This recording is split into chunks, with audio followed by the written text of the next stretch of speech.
Best segment in all of televised sports. Thanks, buddy.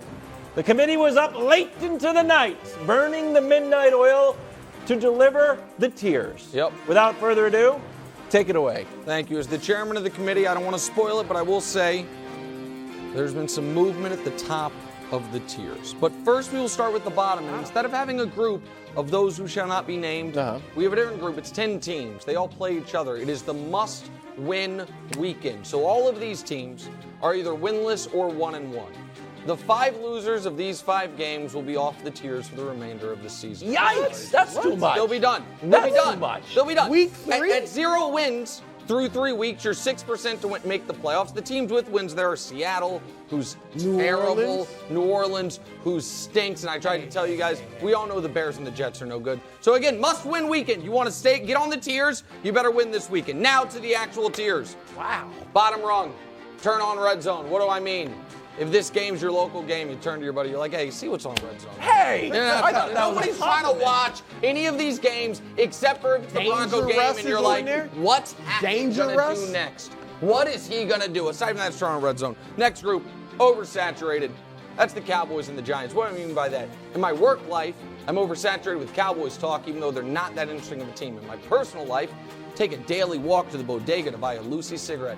And right there, all the guys are Giants fans, and they get so mad at me. Oh, you said we were going to lose. We're 2-0 now, Nick. And I'm like, all right, you know what? I don't need to deal with your Daniel Jones commentary while I'm trying to walk my wonderful dog. Done with them. All right, now to the interesting teams. Must-see TV. I almost put Denver here because of Hackett, but I didn't. Why are these teams must-see TV? Well, the Cardinals and Lions are just fun to watch. You don't know if they're good, but they're definitely exciting. The Browns inventing new ways to lose, and the Jaguars, let's be honest, the prince that was promised. I mean, you got to watch him. What is he going to do next? Is he going to get the Jaguars to the playoffs already? Oh, I think he is. All right, next group, QB away. It's self-explanatory. These are 3 excellent rosters.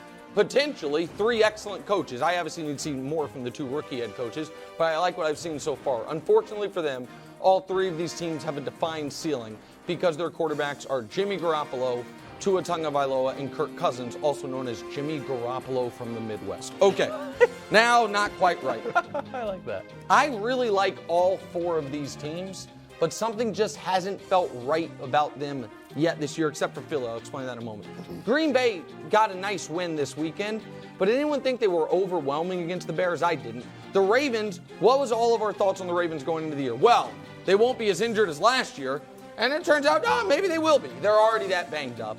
The Rams, I did not like how they played at the very end of that game against the Falcons, where the game, it's 28-3, the game's over, and then all of a sudden you need Jalen Ramsey to save the day. The Eagles, one could argue, don't deserve to be here. This is maybe the committee's own biases.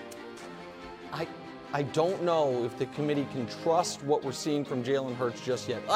We will admit if we're wrong, but we need to see a little bit more. Okay, legit contenders. This is the highest the Bucs have been. The Chargers remain about where they've been. No one should penalize the Chargers for being 4-point favorite or 4-point dogs and losing by 3 points in Arrowhead. Nobody should penalize them for that. The Bucs, on the other hand, even though the offense isn't humming, the defense has been so dominant, and you believe the offense will get better as the year goes on, they feel like legitimate contenders. Don't reveal the next one yet, because we promised there was a shakeup at the top. Yeah. You guys know the top always goes favorites and number 1 contenders. We've made a change. Naming change, September champs. Crown them. The Bills. Hang the banner. Oh my God, have you ever seen a team be more impressive through 2 weeks? Oh my God, do they ever punt? Can Josh Allen, he had the most impressive incompletion Dan Orlovsky's ever seen. I know they got no Super Bowl banners to hang, at Orchard Park. They got a bunch of AFC Championship banners, but that's it. Hang this one, man. Greatest September team ever. And then, at the top, not the favorites, the disrespected favorite. Never has a team had the best coach in football, the best quarterback in football, a revamped, greatly improved defense, and yet nobody, except for, the committee, has the guts to call them the best team in the league. Greg Jennings, there's this week's tiers. All right, Greg. Greg, have at it. Have at it. I'm just so disappointed. What are you disappointed in? Why? Why? Number one, because of what was it? September champs. Yeah. Like, Good name. stop it, Nick. They are, though. Stop it, Nick. But this Crown who 'em. I want to focus on. You want to crown them, crown their ass. I want to focus on the Eagles because in the break, I said out loud, I can't wait to hear your response for this. And then your response is, they don't deserve to be here. Well, then why are they there? Why are the Philadelphia Eagles not quite right? What have we not seen? What have we not seen? Enough. Because here's why. I'm just going to tell you. I'll tell you exactly what I mean. This is where, being this early in the season, I guess some preseason perceptual biases might exist. The Chargers going into the year, I feel like they could be awesome. The Bucs, we knew that they would be quite good. Philly, I was like, hey, with the NFC East being down, I think they could win it. They were so bad in the playoff game last year that it almost, to me, hurt them in my mind more than a Chargers team didn't even make the playoffs because they looked so overmatched and last year throughout the entire regular season. I think they were 0-6 against playoff teams. And so they have been outstanding this year. I will give them credit for that. And they were great on both sides of the ball, particularly defensively Monday night. I need to see a little bit more before I can believe the Sirianni-Hurts combo can win a Super Bowl. Really quick, I'll just say this.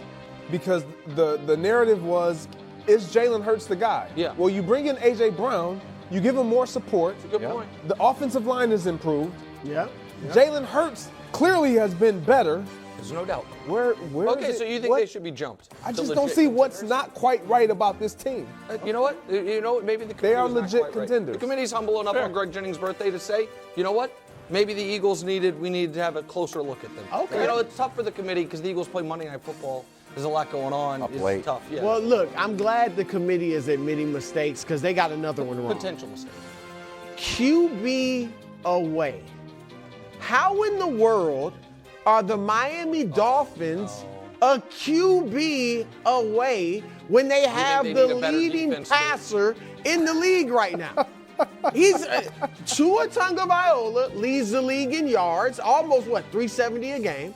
He's tied for the lead in touchdowns, and he's done it, Wildes, against one of the greatest defensive minds ever, Bill Belichick, and the Baltimore Ravens, who always are a tough team. How in the world are they a quarterback away? Now, let me keep it real.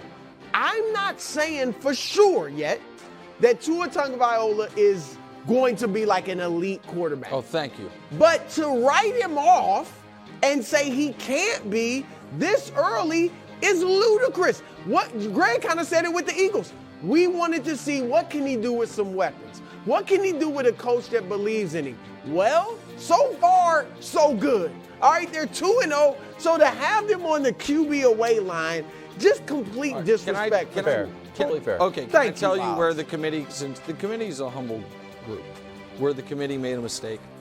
We should have found Thank you, another Nick. place for the Vikings and made the QB away tier Niners, Dolphins, Broncos. Just to make it the triple threat of Bruce's favorite mediocre or overrated or under-talented quarterback. But the committee has no biases there. We've got to rank the teams committee is just appropriately, all and over we the can't place. put the Broncos any higher than down at the very bottom where they deserve to be. Go ahead, Wild. Oh, I have a petition. My old school petition. Oh, okay. I'm okay with where the Lions are ranked. I wouldn't mind if they moved up one, even though if they moved up one tier spot, it almost feels like they'd be moving down. It's more of an issue with the naming conventions. Okay. That being said, here is my petition to move the Lions up one spot. Reason number one. Lion love. I'm telling you. Hutchinson. Number one, Aiden Hutchinson and that defense. Woo! Looks good. Had 3 sacks. Jeff Okudah, who we're all rooting for, is back, playing well, shut down Terry McLaurin, feeling good about the Lions defense. And now you're thinking, but what about Jared Goff? What about that offense? Is that offense actually going to be any good? I don't know. Let's look at the numbers. Because, granted, they've got that safety. That's the only 2 points they've scored on defense. And if you look at if you crunch the numbers, most offensive points, oh my gosh, are the Lions the most explosive offensive team in the entire league? Lions, Bills, and Chiefs. It's for real. And then finally, you got to have a leader, Greg. You got to have somebody people rally behind. You got to have somebody that consumes 400 to 600 milligrams of caffeine every morning. That guy's Dan Campbell. He's got the Lions team believing. He's got the Detroit, community, and the place was rocking. Yes. You got me believing from 1,000 miles away, or how far away Detroit is, further north than you realize. Yeah. That being said, I want to move Detroit up a notch. I believe in them. Listen, you are making a compelling case for the Lions. I don't think there's anyone in America that roots against the Lions. Mm-hmm. I don't think anyone's like, the team, I hate the Lions. Nobody, you've never heard anybody say that ever. With that said, we've been doing the tiers for 3 years. Yeah. This is the highest the Lions have ever been. Let's not get over our skis too much. But I got to push. Now, this is the first time ever the Lions look at the tiers and they look down, and it's not just the floor beneath them. The whole time at the tiers, Lions have looked around the room. It's like hi New York Jets, hi New York Giants. You are good to see you as always. The committee is acknowledging the Lions. Yeah, we're acknowledging them by putting what do we call them? Must see TV. When's the last time? This one, the first time they've been above the line, actually. Yeah, sneaky good. I think they built, just to be serious for a moment, they said they were going to invest in the toughest offensive line possible, and I think it has led to Jared Goff playing the best football he possibly can play at this point in his career. And so there's still, despite Aiden Hutchinson, major questions about the defense, but offensively they've been exciting through 2 weeks. There's no Goff question. renaissance. Oh my God. No, there's no Goff. Golf-a-thon. Could be. Oh, that would be bruised. I'm not on the totally out on mediocre Goff. quarterback Mount Rushmore. I knew it. Thanks for watching. Subscribe here to get more from the show and to check out clips from other shows on FS1.